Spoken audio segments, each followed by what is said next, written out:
Ration shop থেকে উনি complain করেছেন যে কিছু টাকা চুরি হয়েছিল, প্রায় 2,00,000 টাকা চুরি হয়েছিল এবং ওনার রেশন শপ এবং বাড়ি থেকে 3টা সিলিন্ডার চুরি হয়েছিল। তো এবার আমরা তদন্ত করে এটাকে প্রথমে আমরা অ্যারেস্ট করেছিলাম কিছু প্রায় 6 জনকে প্রথমে অ্যারেস্ট করেছিলাম। অ্যারেস্ট করার পর ওদের হেফাজত থেকে আমরা গ্যাস সিলিন্ডার যেগুলি চুরি করেছিল বিভিন্ন জায়গাতে ওরা রেখেছিল, ওখান থেকে আমরা ওদের স্বীকারোক্তিমূল আমরা সিজ করি এবং পরবর্তীতে ওদের স্বীকারোক্তিমূলে বাকি আরও এখন আরও 5 জনকে অ্যারেস্ট করি। আজকে আমাদের হেফাজতে আছে 3 জন।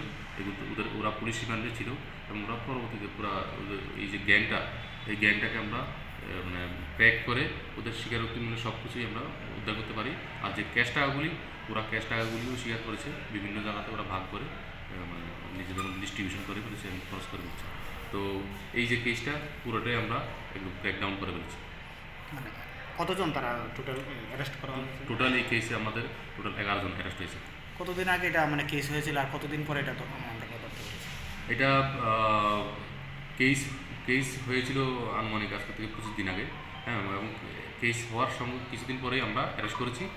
প্রথমে অ্যারেস্ট করার পর তাদের স্বীকারোক্তি বলে আজকে আমরা এই যে মেইন গ্যাংয়ের যে প্রিন্সিপাল, হ্যাঁ, অ্যাকিউজড, ওকে আমরা অ্যারেস্ট করেছি। ওরা পুলিশ রিমান্ডে আছে এবং আজকে আমরা মাননীয় আদালত থেকে আমরা অ্যারেস্ট করব। কী কী বাজেয়াপ্ত করছেন ওনাদের থেকে? প্রথমে আমরা অলরেডি যে গ্যাস সিলিন্ডারগুলি চুরি হয়েছিল সবগুলি উদ্ধার করেছি।